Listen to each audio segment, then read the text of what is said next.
Good afternoon. For the last 2-3 days, you must have seen social media, newspaper, television are all full of with the news of encounters, fake encounters, and so on. We are not here to repeat all that. But being a student of law, it is our duty to discuss and deal with each and every topic which concern the general public and which is important in the democracy. Encounter is a term which is not much defined in law but discussed a lot. Whenever an authority with power, being a police officer, take the life of some other person, you know it is a very, very serious thing. There are numbers of reported cases relating to encounter which are being termed as fake encounter. The highest court of the land has discussed in detail and had taken the notice of the fact that there are so many false and fake encounters. The National Human Rights Commission has also taken into notice such fake encounters. Today I will discuss that this use of encounter is like use of Brahmastra. In Ramayana and Mahabharata, we have learned that Brahmastra is one of the most powerful and vital astras granted by the God. The ultimate power, the Almighty God, had kept the Brahmastra in public domain, meaning thereby any public spirited person who is devoted to the God and can please the God and can satisfy the God that I am the right person to use this authority can get the Brahmastra.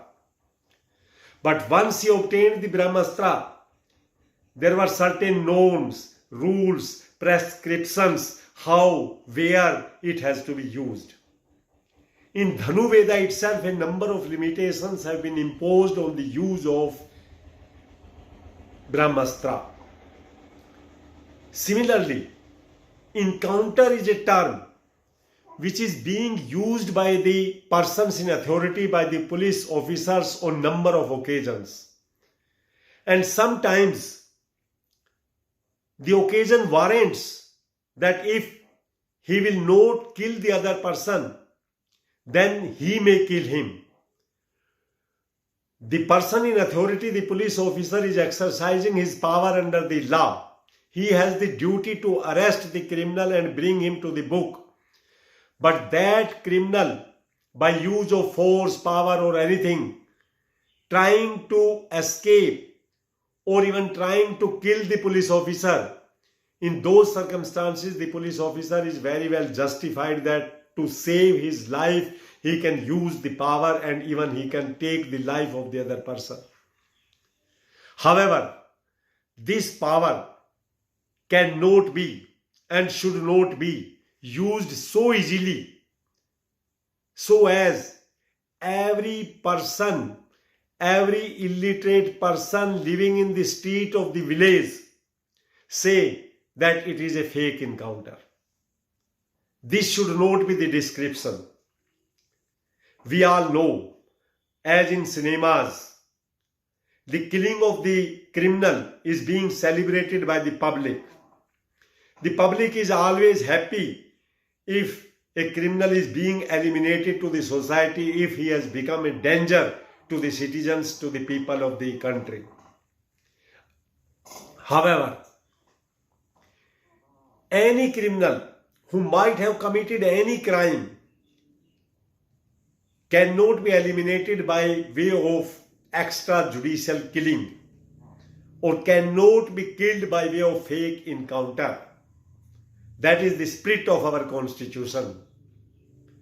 The constitution makers, while incorporating chapter 3 in the constitution which deals with the fundamental rights, gave much emphasis on Article 21 Article 21, which is itself a fundamental right, very heavily pronounce that no person can be deprived of his life and personal liberty without procedure established by law. Now coming back to the encounter. When a police officer has arrested some criminal and is bringing him to produce before the court, and on the way the criminal is being killed. Now the plea of the police officer is certainly that he was trying to escape the custody of law. But if the circumstances, the chain of circumstances is so apparent that it appears that the plea of escape is merely a ground, but the criminal has been killed by way of revenge, by way of satisfying the public at large, because he has committed such heinous crimes which cannot be tolerated by anyone in the society. Even if it is so, our constitution never permits extrajudicial killing. In number of repeated decisions, need not to name here, the Honorable Supreme Court has admonished extrajudicial killing. The Honorable Supreme Court in Suresh Singh case held that self-preservation is basic human instinct. Self-preservation is basic human instinct.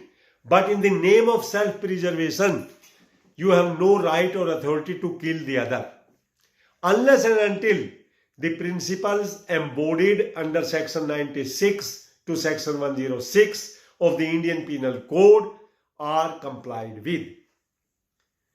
How a right to private defense can be used, in what circumstances it can be used, against whom it can be used, is well defined in Section 96 to 106 of the IPC.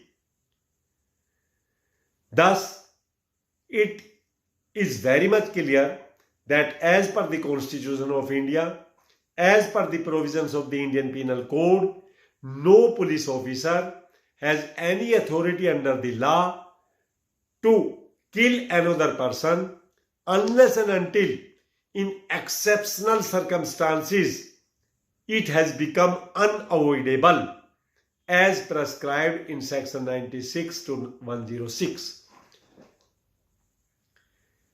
So far as Vikas Dubey case is concerned, we are not here to discuss the facts because we are not the master of the facts in this case at this stage. The matter is sub judice before various courts and authorities, Human Rights Commission in different forms. So we cannot discuss what exactly has happened and how exactly has happened. But we are here to say that if it is a fake encounter, it is most unfortunate because in this case, the people were apprehending, the accused has apprehended. The general public was of the view that he may be killed in encounter because 3 or 4 his colleagues were earlier met the same fate. So, that will be decided by the concerned courts as per law. What we have discussed and what we are suggesting, that India, being the member of the United Nations Human Rights Commission, being the largest democracy in the world, being a developing country governed by the rule of law, special care should be taken that in case the encounters are found to be fake encounter, then the law must be implicated in its true spirit and strict manner. Thank you. Thank you. We will discuss the other topic again.